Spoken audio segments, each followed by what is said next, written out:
rabbil alamin. Wassalatu wassalamu ala sayyidina Muhammadin wa ala alihi wa sahbihi ajma'in. Amma ba'du. Qala mu'alif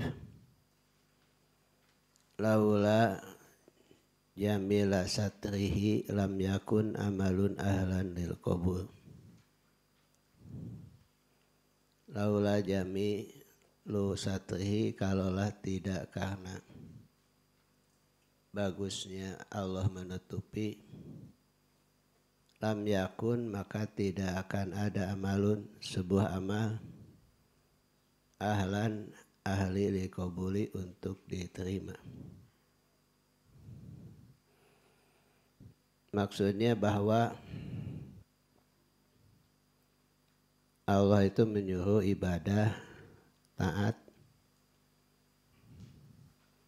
tapi ibadah dan taat kita kepada Allah yang sudah dilakukan dengan cara maksimal ternyata belum sampai kepada tingkat makbul atau diterima Allah. Mengapa? Karena amal atau ibadah yang kita lakukan itu masih banyak kekurangan, banyak yang harus kita perbaiki. Semisal kalau kita ingin ibadah diterima Allah adalah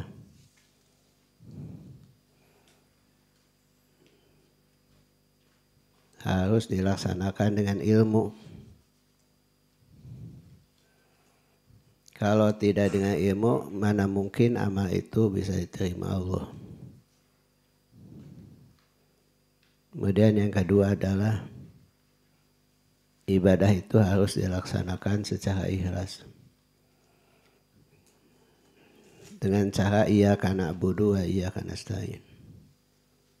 Hanya kepadamu kami ibadah dan kepadamu kami meminta tolong.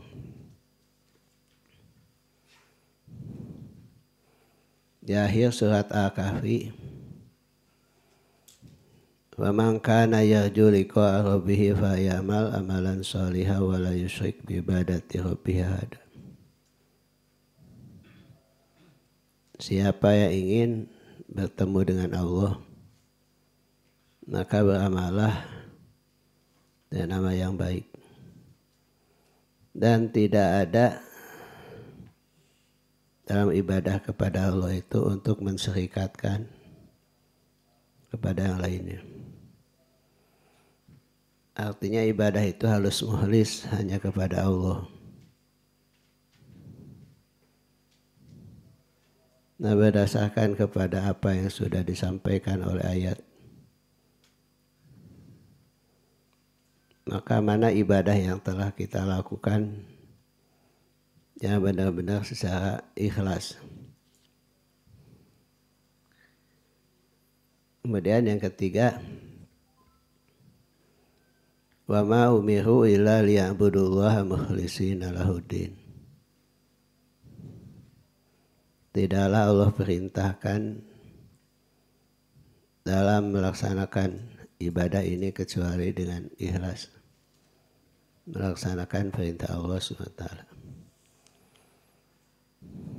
Nah, yang kita lakukan ini belum mukhlis dalam rangka melaksanakan tugas dari Allah. Masih ada dorongan-dorongan lain yang mengakibatkan kita bisa ibadah, sehingga ibadah kita tidak menjadi jaminan untuk diterimanya. Keempat, misalkan dalam melaksanakan sholat, yang akan diterima sholat itu adalah yang khusyuk. Manakala tidak ada kekhusyuan, sholat itu belum tentu bisa diterima Allah. Dalam kitab Sulam Taufik sudah jelas bahwa syarat untuk bisa diterima sholat kita adalah manakala ada 5 perkara. Pertama, ayaksida biha wajah Allah. Bermaksud dengan sholat itu adalah keridhaan Allah.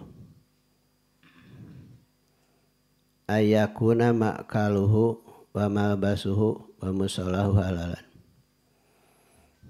Kedua, bahwa tempat sholatnya, baju dan makanannya adalah halal. Yang ketiga, ayahduru qalbuhu fiha. Supaya hadir hatinya dalam sholat. Falaysa lahu min sholati illa ma aqala biha. Tidak ada dalam sholat kecuali sesuai dengan tahap pemahaman orang dalam sholat. Dan kelima adalah ala ya'jiba biha. Tidak ada ujub. Nah, yang jadi pertanyaan, apakah sudah dilaksanakan sholat kita ini? Pertama adalah hanya kepada Allah. Makanan, minuman, pakaian, tempat sholat halal. Kehadiran hati dalam sholat. Pemahaman apa yang kita baca. Dan terakhir adalah adakah ujub atau tidak. Dilihat dari sini, maka jelas jauh untuk bisa diterima oleh Allah ibadah kita. Tapi karena Allah Subhanahu wa ta'ala Maha bijak, Maha sayang, kekurangan ibadah kita ini tidak terlalu dipersoalkan. Seperti yang kemarin dibahas, walaupun masih ada watak pribadi yang tidak baik, maka Allah Subhanahu wa ta'ala akan menutupi apa yang tidak baik pada diri kita. Marahnya Allah itu tidak akan bisa terkalahkan oleh kasih sayangnya Allah. Akhirnya, walaupun Allah ingin marah memberikan azab atau siksa kepada kita, karena sayang Allah kepada manusia, maka tidak menampakkan marah itu kepada kita. Demikian pula dalam melaksanakan sholat. Belum lagi kalau ibadah yang lain. Misalkan ibadah puasa. Nah, ibadah puasa itu sampai disebutnya tidak sedikit yang puasa itu hanya dapat lapar dan haus. Kenapa? Karena masih banyak yang puasa hanya sekedar tidak makan, tidak minum, tidak bersetubuh. Sedangkan mata tidak puasa, telinga tidak puasa, mulut tidak puasa, dan anggota badan yang lain tidak puasa. Kalaulah kita melihat kepada ini, puasa mana yang akan bisa diterima Allah SWT? Karena Allah Maha Baik, Allah Maha Bijak, Allah Maha Pengampun dan Penyayang, maka Allah SWT akan menerima ibadah kita. Sampai Allah mengatakan, saking sayangnya kepada kita, kalaupun kita banyak dosa, wa ya ibadiyalladzina asrafu ala anfusihim la taqnatu min rahmatillah. Innallaha yaghfiru dzunuba jami'a.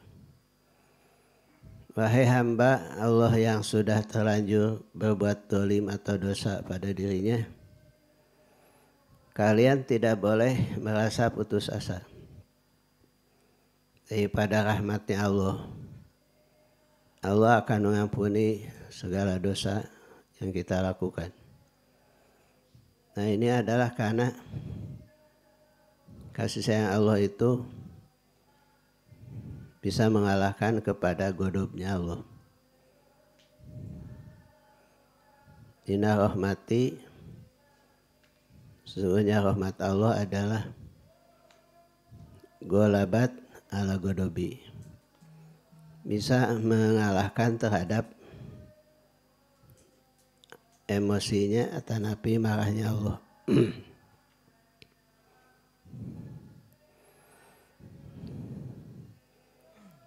Apalagi kalau misalkan melihat kepada makalah yang kedua yang disampaikan oleh mu'alif. Anta ila hilmihi idza atau tahu ahwaju minka ila hilmihi in asaitahu. Kamu atas sabarnya Allah apabila kamu taat adalah lebih dibutuhkan oleh kamu daripada kesabarannya Allah bila kamu melakukan maksiat. Jadi artinya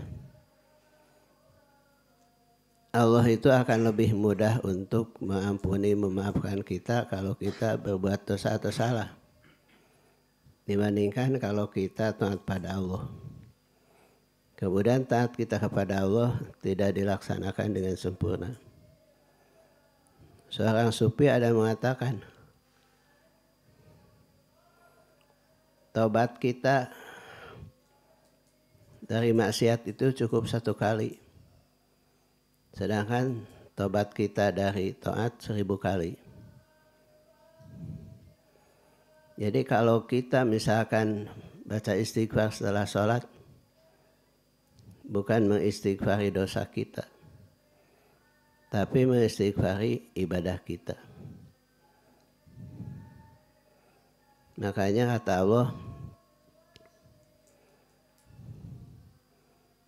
la yu'akhidullahu nasa bidulmihim ma tahaka 'alaiha min dabbah walakin yu'akhiruhum ila ajalin musamma. Fa idza jaa ajaluhum la yastakhiruna sa'atan wa la yastaqdimun. Kalaulah Allah akan menyiksa manusia karena kezalimannya, Allah tidak akan menyisakan di muka bumi ini seekor binatang pun. Artinya Allah tidak langsung menurunkan azab siksa karena dosa kita. Kalau diturunkan binatang apapun tidak akan ada yang tersisa. Tetapi Allah mengakhirkan azab itu sampai ajal atau waktu yang sudah ditentukan. Fa idza jaa ajaluhum la yastakhiruna sa'atan wa la yastaqdimun. Bila sudah ada ajal dari Allah, maka tidak akan mereka bisa mengakhirkan ataupun tidak akan bisa mendahulukan. Mengapa Allah tidak menurunkan azab pada saat manusia itu banyak berbuat dosa? Karena wasiat rahmati ala godobi. Rahmat Allah itu bisa mengalahkan atas godobnya Allah subhanahu wa ta'ala.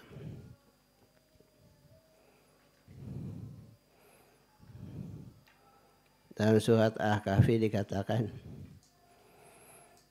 wa rabbuka ghafurur dzur rahmah la yu'akhiduhum bima kasabu la ajala lahumul adzab bal lahum ma'idun la yajidu min dunihi mawila.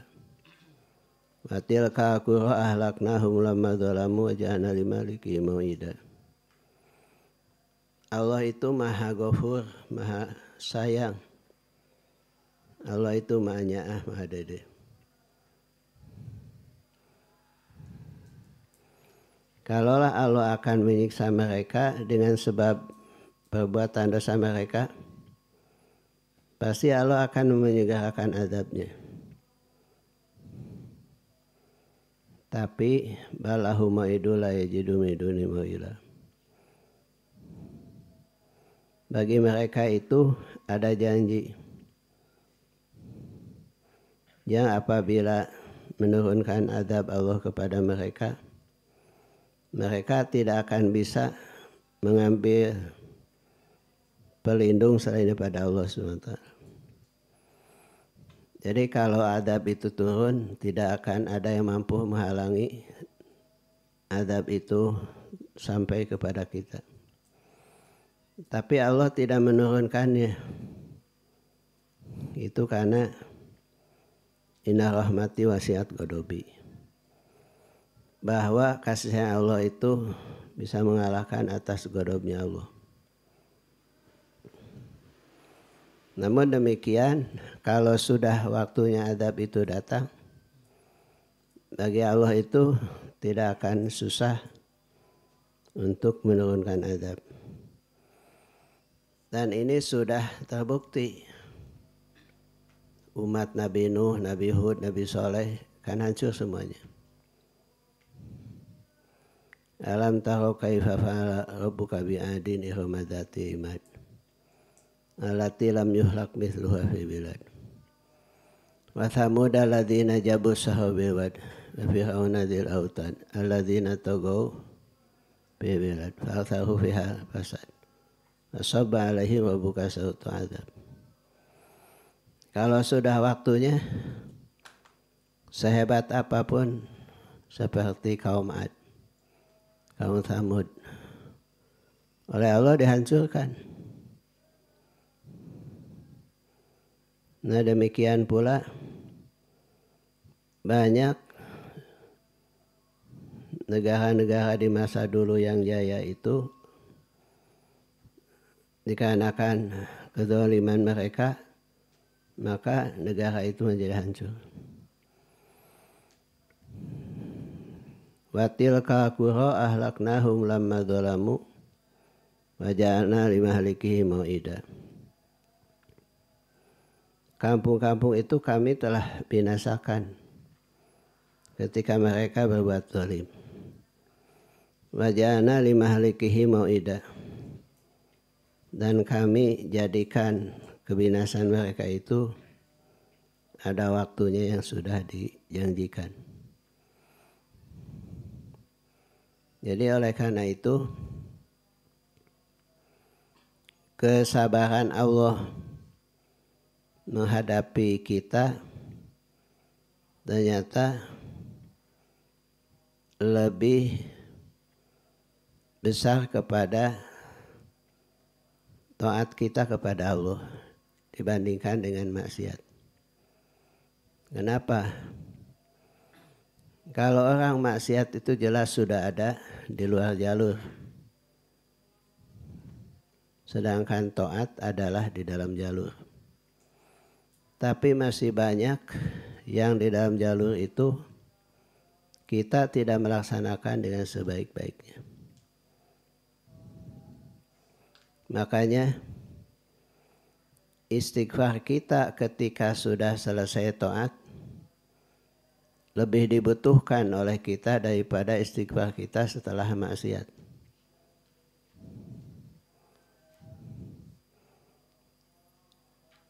Kalau mengingat kepada ini, maka tidak ada kebanggaan kita dalam melaksanakan ibadah ini. Karena belum ada yang memberikan satu jaminan akan diterimanya ibadah kita.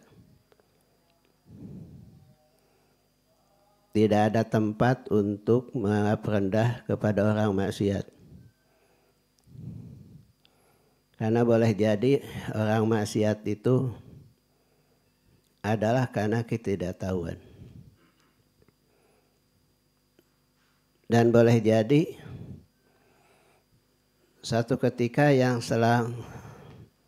sekarang berbuat maksiat itu berbalik, diberi hidayah oleh Allah. Akhirnya dia bisa taat pada Allah SWT. Dan boleh jadi orang yang selama ini taat pada Allah kemudian berbalik. Dia akhirnya melaksanakan berbuat maksiat. Kalau dari segi ini apalagi jauh daripada tempat buat kita untuk bersombong diri ketika kita ibadah kepadanya. Coba misalkan dalam melaksanakan zakat, kita mengoreksi dalam zakat apakah sudah benar hitungan persentase daripada zakat kita. Apakah sudah sesuai mentasarufkan zakat kita sesuai dengan asnaf yang 8? Apakah yang selama ini kita zakati itu dari sumber yang halal atau tidak halal? Oleh karena itu, yang banyak zakat, banyak sedekah juga belum ada jaminan dari Allah untuk diterima. Ya, barang tentu kita lebih khawatir kalau tidak zakat sama sekali, tidak sedekah. Yang zakat, yang sedekah saja belum tentu diterima Allah, apalagi yang belum melaksanakan zakat dan sedekah. Ibadah haji, kita bisa mengoreksi dari mulai keberangkatan, mesti dipertanyakan apakah duit dipakai bayar ONH itu halal atau tidak halal. Kemudian di hati kita niat apa ketika dia akan melaksanakan ibadah haji.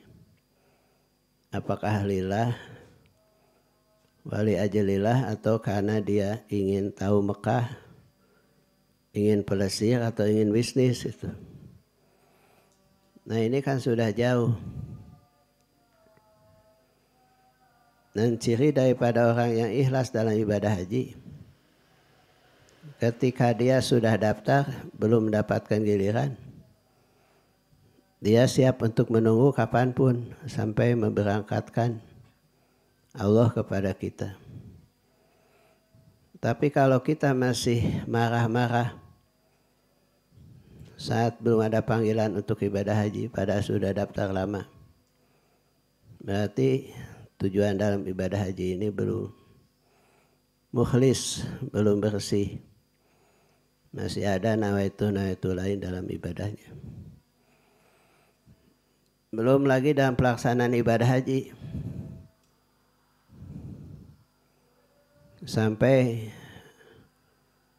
Mama Apandi yang masih hidup pada tahun 90 dan Bapak ketemu dengan beliau. Beliau itu adalah ulama lahir Sumedang tapi mukim di Mekah. Pada saat ziarah ke rumahnya, dia berkata, dari sekian yang melaksanakan tawaf itu, tahu berapa yang benar dengan tawafnya? Selain daripada banyak yang ibadah haji itu awam, yang tidak awam pun belum tentu benar melaksanakan ibadah haji, khususnya dalam melaksanakan tawaf.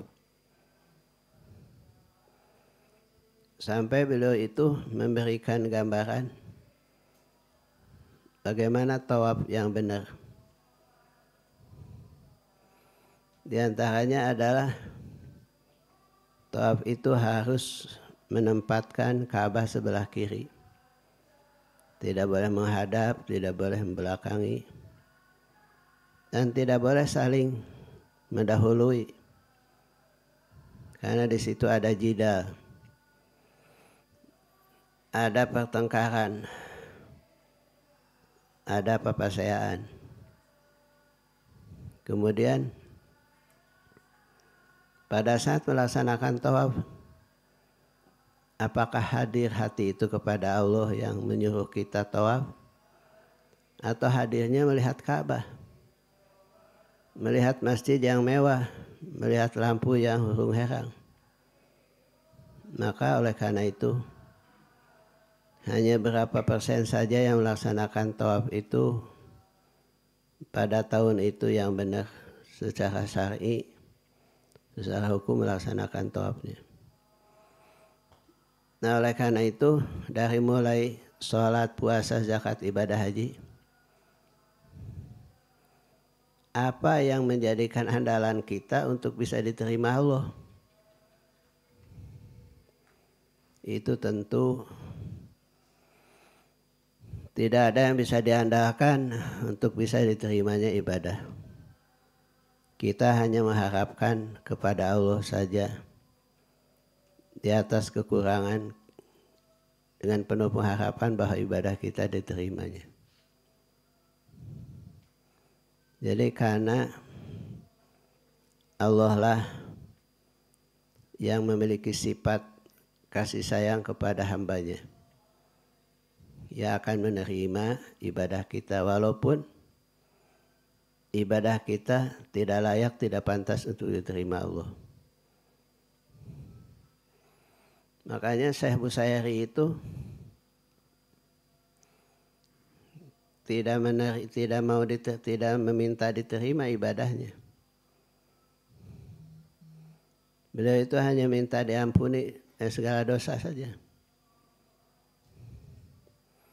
Sampai beliau mengatakan kalau minta surga tidak pantas. Kenapa? Karena ibadahnya belum sempurna. Kalau dimasukkan ke dalam neraka tentu tidak akan kuat. Makanya keluarlah syairan. Ilah stulil irdausi ahla walaku ala nari jahimi faham li taubatan fa innaka ghafiru dzambil ladzi. Yang ngarang syairan ini mah membacakan syair itu sampai menangis. Kemudian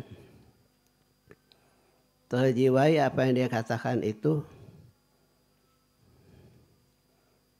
daripada amal yang telah dilakukannya. Dan realita, memang kenyataan, ibadah itu tidak ada yang bisa diandalkan. Kalau teamah hayang surga ku ibadah jauh pisan. Tapi lawan kana rakakeun tentu moal kuat. Dia hanya minta fahab li taubatan wa fir dunubi fa innaka ghafiru dzambil azimi. Engkau adalah Maha Pengampun, Maha Penyayang. Kita hanya minta diampuni dari segala dosa dan kesalahannya. Kemudian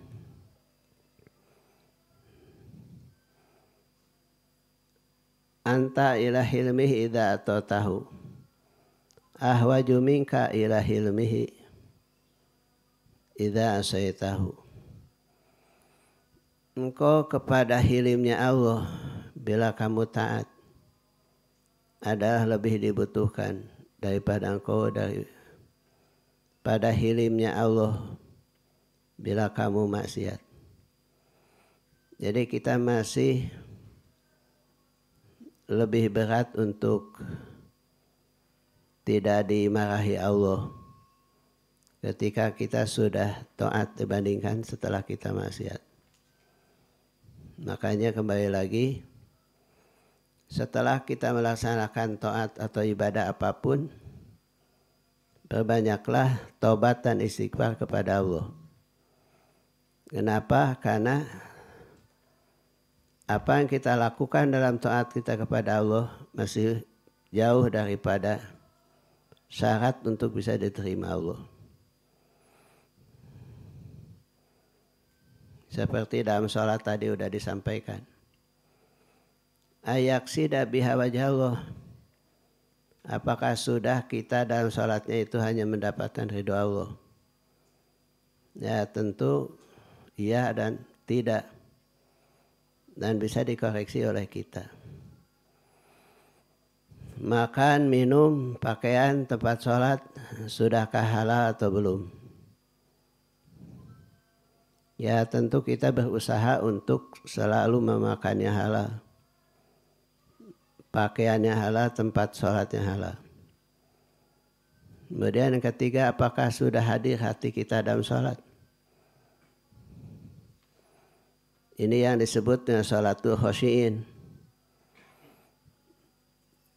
Maka jawabannya justru ini yang paling berat.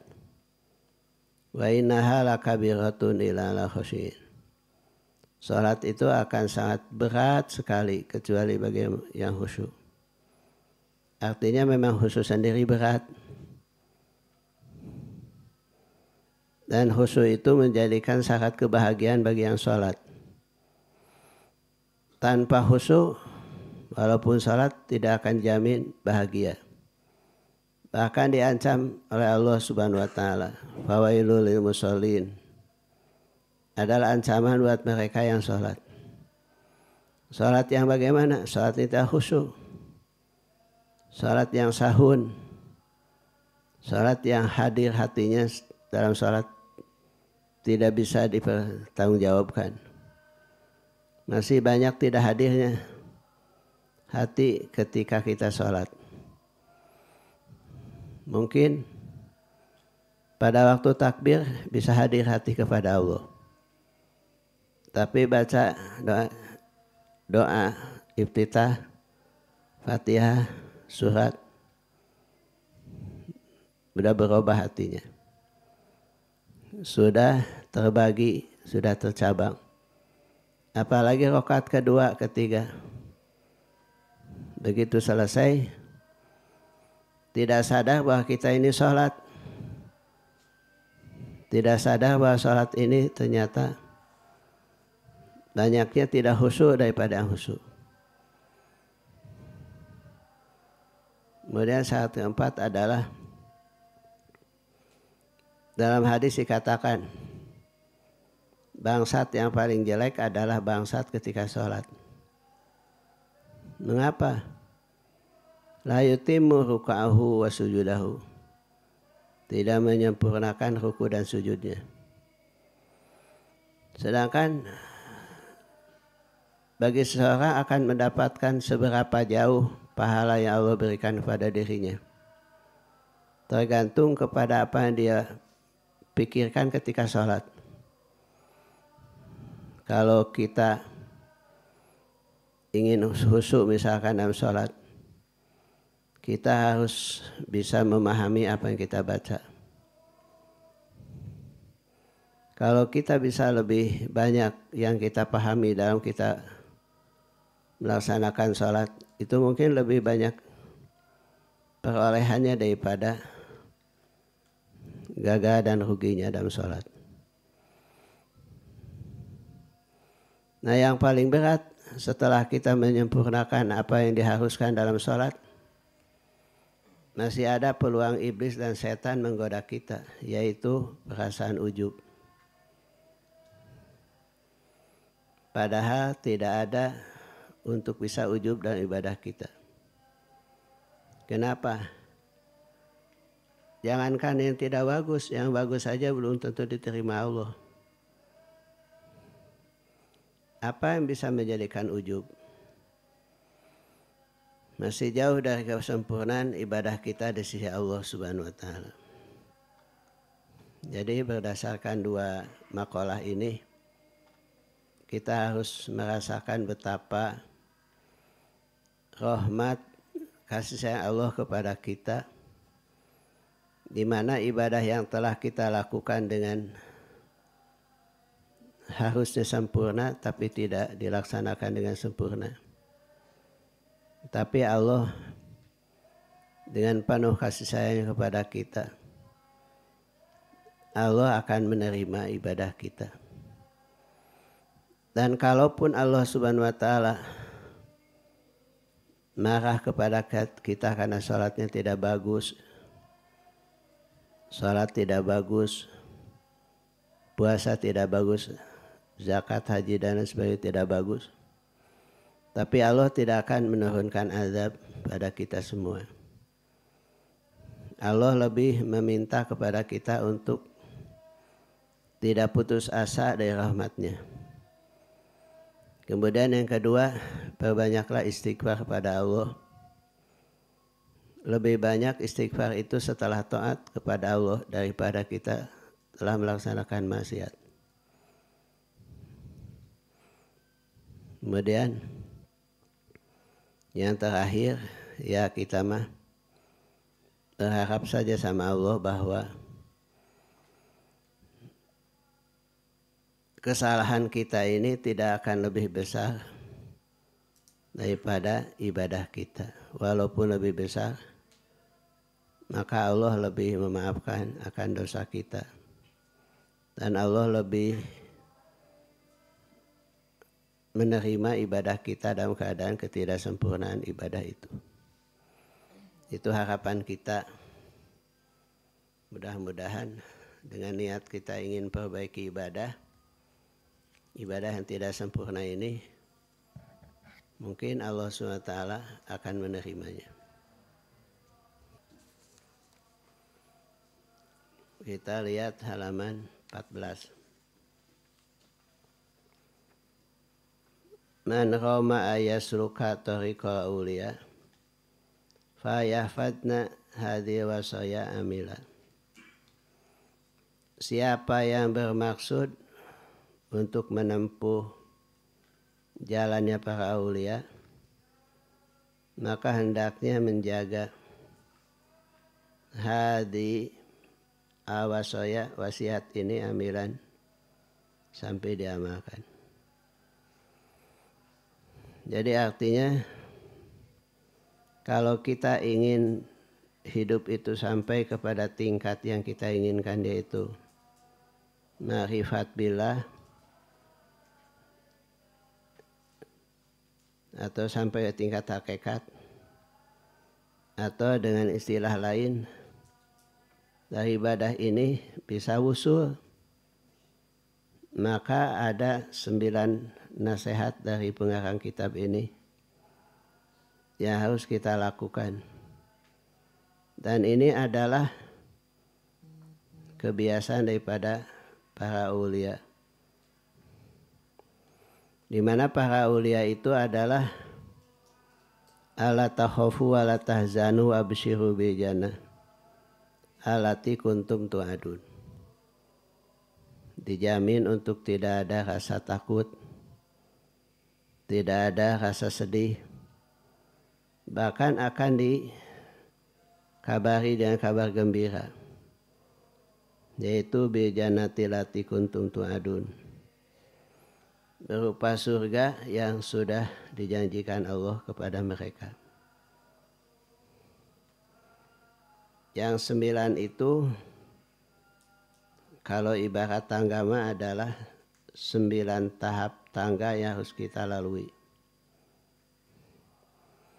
Tangga pertama adalah tobat.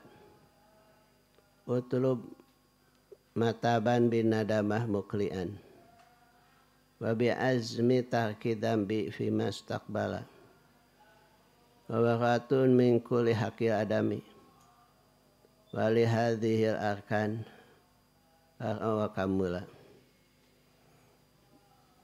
Cari oleh kamu mataban bin nadamah, tobat dengan penyesalan.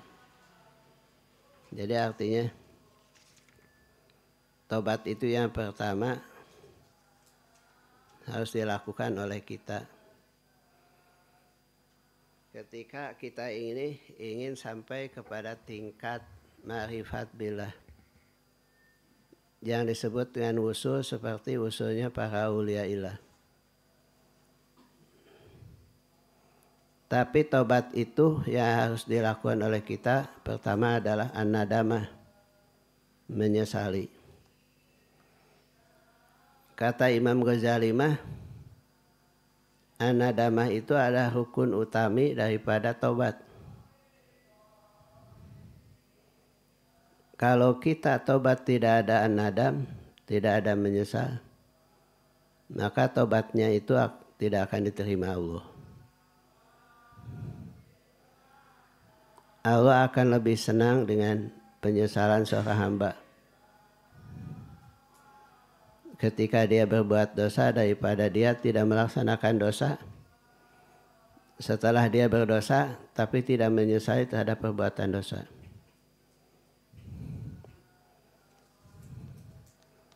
Oleh karena itu adalah syarat yang sangat esensi dan substansi di dalam tobat adalah anadamah, penyesalan. Yang kedua, muklian,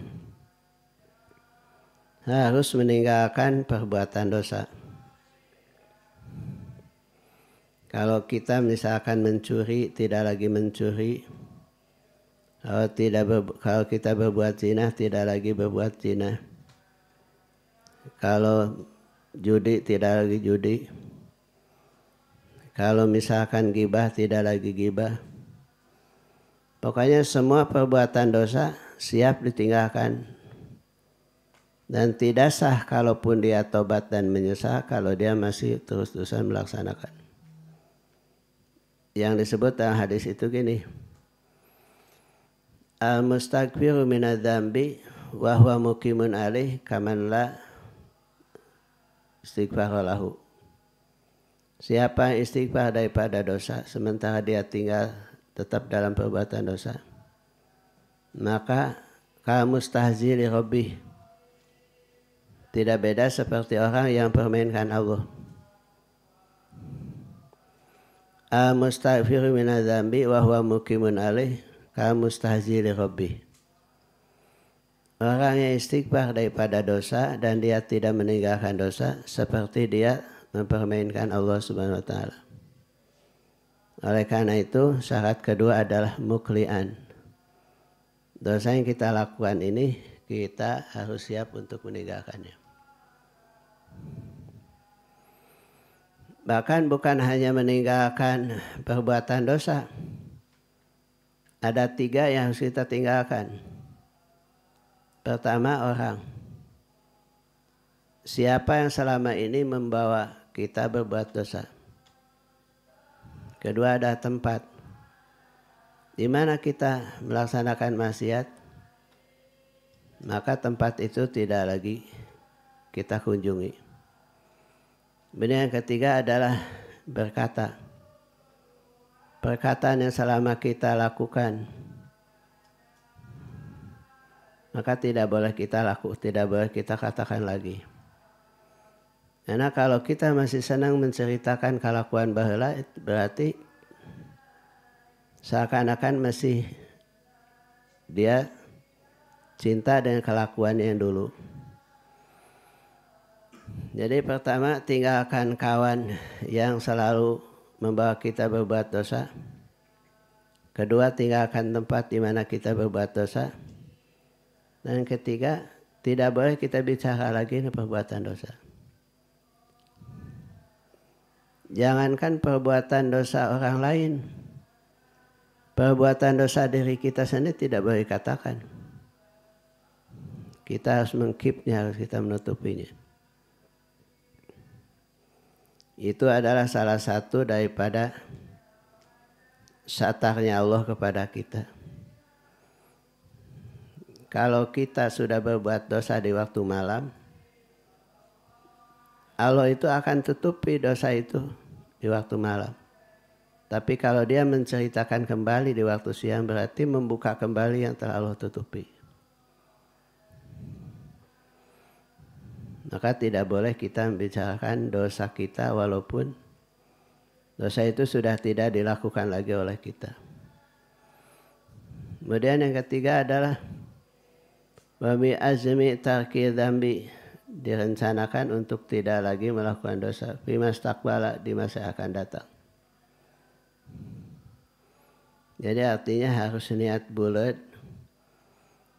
Kita tidak akan lagi berbuat dosa seperti dosa di masa lalu. Maka kita ingin di masa yang akan datang ini niat melaksanakan yang baik. Ingin menutupi perbuatan dosa di masa lalu. Illa man taba wa amana amila salihan faulaika yubadilullahu sayyiati hasanat wa kana Allahu ghafurur rahim. Man taba amila salihan fa innahu yatubu ila Allahi mataba. Kecuali kata Allah, orang yang beriman bertaubat dan beramal soleh. maka keburukannya itu akan ditutupi. Jadi kalau kita ingin ditutupi Allah dari perbuatan dosa, kuatkan imannya, sempurnakan tobatnya, dan tingkatkan amal solehnya. Baru keburukannya masa lalu itu akan bisa ditutupi. Kemudian ada pertanyaan, bagaimana kalau kita sudah niat tidak mengulangi perbuatan dosa? Dalam waktunya ternyata kita melakukan lagi perbuatan dosa. Sepanjang perbuatan dosa itu tidak direncanakan sebelumnya, apalagi di waktu tobat, maka dosa itu tidak berdasarkan perencanaan. Maka solusinya adalah tobat kembali kepada Allah. Bahkan ada hadis yang menyebutkan, kalaupun kita 100 kali mengulangi perbuatan dosa, kalau dosa itu tidak direncanakan, ya tobat saja kepada Allah. Karena kalau kita 100% untuk tidak berbuat dosa, tidak ada tempat bagi manusia yang banyak lupa, banyak salah. Yang mahalul khata wa nisyan. Tempat lupa dan tempat salah. Yang penting bahwa kita harus selalu niat baik. Niat positif. Niat yang mulia.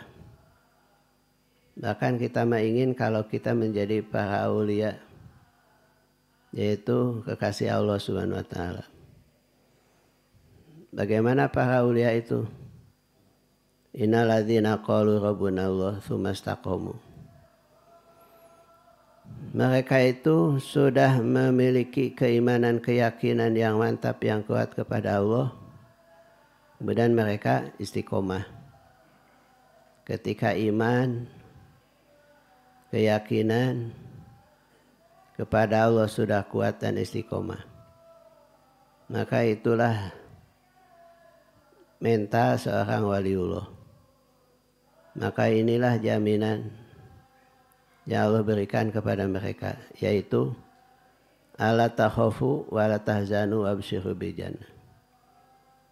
Tidak akan ada rasa takut, tidak akan rasa sedih, dan tidak akan ada berita kecuali kebahagiaan dan kegembiraan. Itu adalah manakala kita tobat kepada Allah.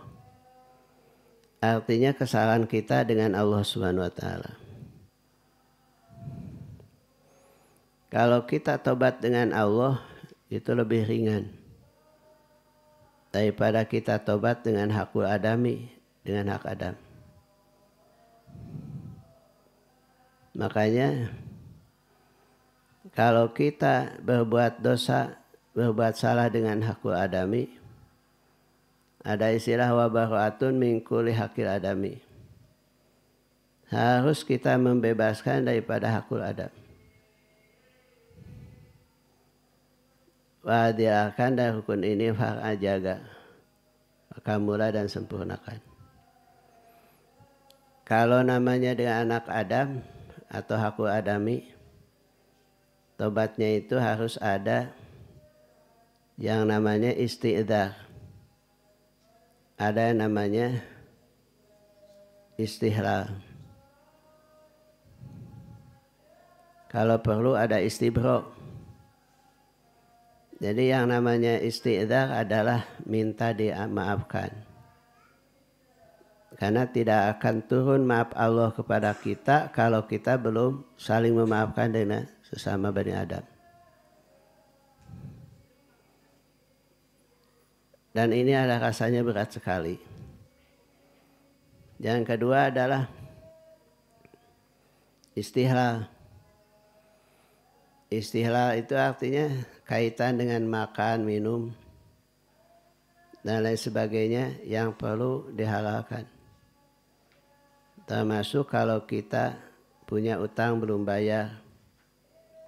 Kalau kita makan riba, tidak dikembalikan. Nah itu harus istilah minta dihalalkan. Kalau istibromah silih lubarkeun.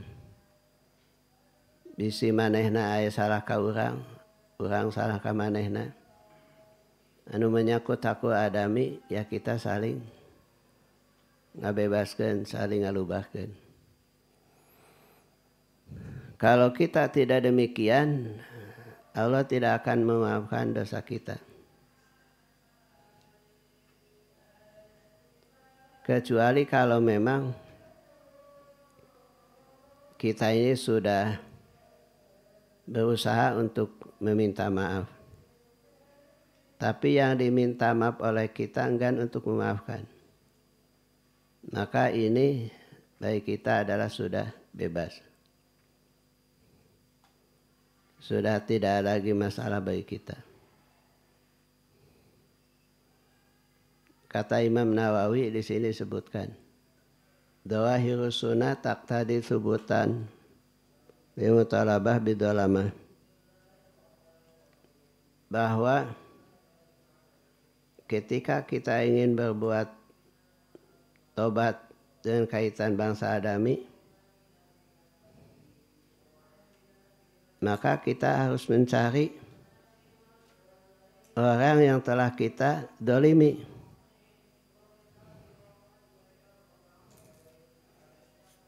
Kita harus mencari ketemu dengan dia.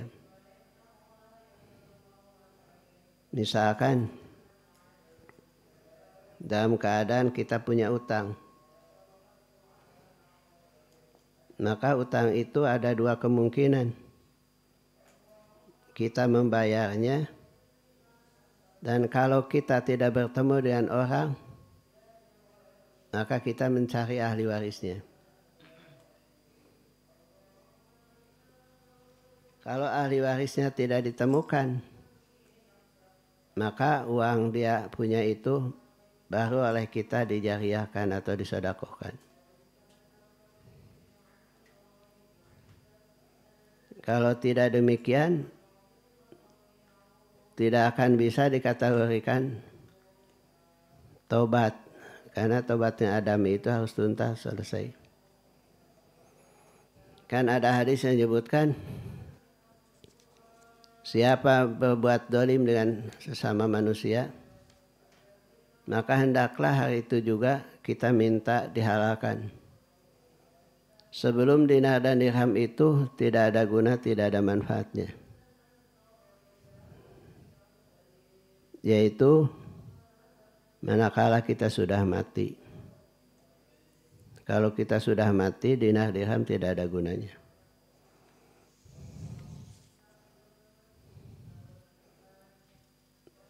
Dan tobat dengan manusia itu berlaku sampai kepada tingkat ahli waris. Jadi kalau misalkan kita ingin diampuni dosa oleh Allah SWT,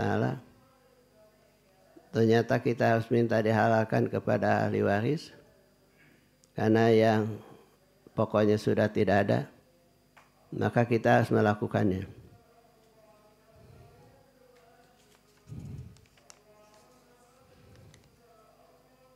Kata Ma'ruf al-Karhi radhiyallahu an dari Anas, Ana rajulan, seseorang datang kepada Kanjeng Nabi Muhammad SAW.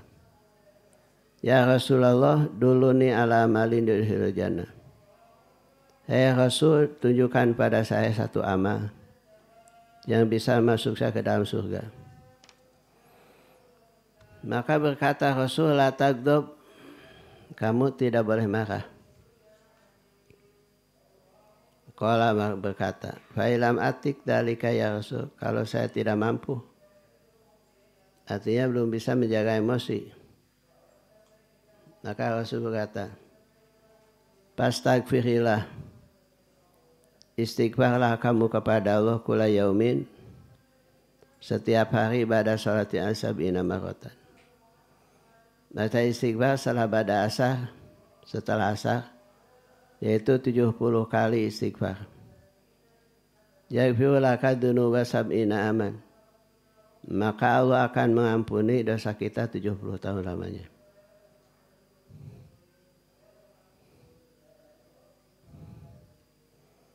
Wa ilam yati ala dzunubi sab'ina aman. Walaupun kita sendiri tidak melakukan dosa selama 70 tahun. Qala yaghfiru laka, maka Allah akan mengampuni dosa ibu kamu. Wa in matat ummi, kalau meninggal ibu saya, wa lam ti alaiha dzunuba sab'ina aman, dan tidak melakukan dosa sampai 70 tahun. Qala yaghfiru li aqrabika, maka Allah akan mengampuni semua kerabatnya. Jadi kata Al-Karimah mengambil dari sabda Nabi, satu amalan yang akan menjamin kita masuk surga adalah la tagdob, tidak boleh kita marah. Kalau kita masih belum bisa menjaga godop, masih kita suka marah-marah, kalau marah sih tidak apa-apa, yang tidak boleh itu marah-marah. Maka penggantinya baca istighfar 70 kali setelah asar. Maka akan diampuni oleh Allah dosa 70 tahun lamanya. Kalau 70 tahun kita tidak pernah melaksanakan dosa selama itu, maka akan ada manfaatnya untuk ibu kita. Ya tentu untuk bapak kita. Kalau ibu dan bapak kita juga tidak melakukan selama itu perbuatan dosa, maka istighfar itu akan manfaat buat kerabat kita. Nah paling-paling kita bisa mengambil kesimpulan daripada istighfar ini adalah bacakan astaghfirullahaladzim alladzi la ilaha illa huwal hayyul qayyum wa atubu ilaih 70 kali. Nanti akan 70 tahun dosa kita diampuni Allah. Kalau tidak untuk kita, maka ampunan itu akan turun kepada ibu, kepada bapak kita. Dan akan turun lagi ampunan itu kepada kerabat kita. Makanya satu kebaikan daripada kita ini akan bermanfaat buat yang lain, terutama untuk keluarga kita. Makanya kita harus punya keluarga yang baik, yang selalu taat pada Allah itu, karena akan kebagian kebaikan daripada keluarga kita yang lain.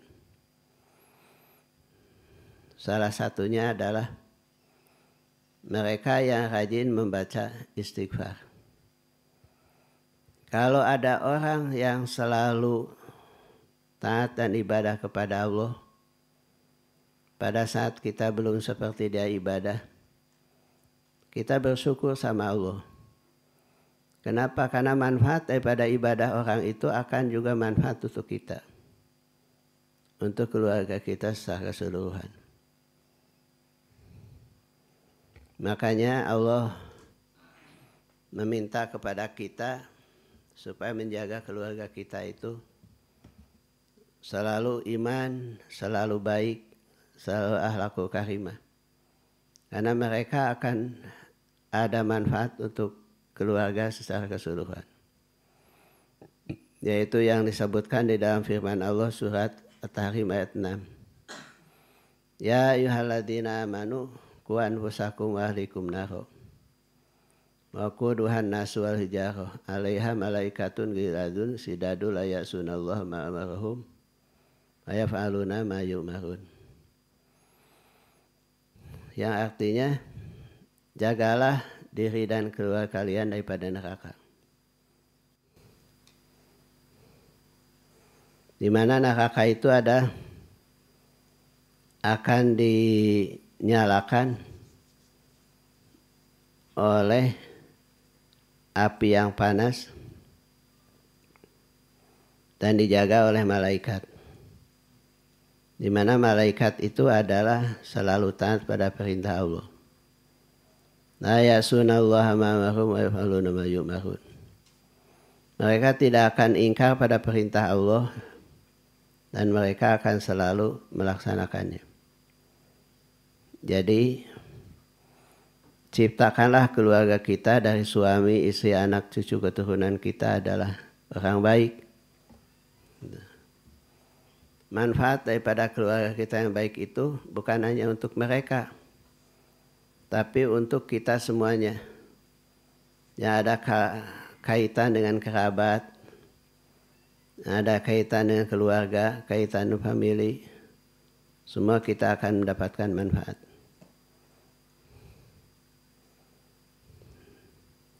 Dan kemudian dengan istighfar itu jelas bahwa kita sendiri akan diampuni oleh Allah dosa kita. Walaupun ada lagi yang mengatakan bahwa istighfar itu butuh istighfar lagi. Jadi kayak orang kan tambah bingung. Diperintahkan istighfar sendiri perlu diistighfarkan. Kenapa? Karena istighfar kita itu tidak benar istighfarnya. Jadi kita udah diperintahkan sholat dilaksanakan tidak sempurna, diperintahkan untuk istighfar. Istighfar dilaksanakan, masih perlu juga istighfar lagi atas istighfar itu. Jadi nyata kesempurnaan ibadah kita itu masih jauh. Yang dibutuhkan adalah kesadaran akan kekurangan kita. Dengan itulah Allah akan terima ibadah kita. Allahumma salli wa sallim ala sayyidina wa habibina wa syafiina maulana Muhammad. Wa sallim radhiyallahu tabaraka wa ta'ala an kulli sahabati rasul ajmain. Alhamdulillah hamdan syakirin hamdan naimin hamdan yuafi ni'amahu yukafi mazid. Amma yanbaghi li jalali wajhika karim azimi sultani. Allahumma rabbana anfa'na bima 'allamtana rabbi alimna alladhi yanfa'una. Rabbi faqihna faqihalana wa rabati lana fi dinina. Allahumma rabbana la tadalana fi maqamina hadza dhanban illa ghafarta. Wala hamman illa farajta wala maridan illa syafaita wala karban illa kasyafta. Wala hajatan min hajadin wa dunya wala akhirah illa qadaita ya sahta. Ayasir umurana sasudurana timi salihati amalana. Allahumma hasi maqasidana wa balik muradana qdi hajatina wa syuhudana. Rabbana zidna iman warzuqna fahma. Rabbana aftah bainana baina qaumina bil haqqi. Rabbana atina fid dunya hasanah wa fil akhirati hasanah.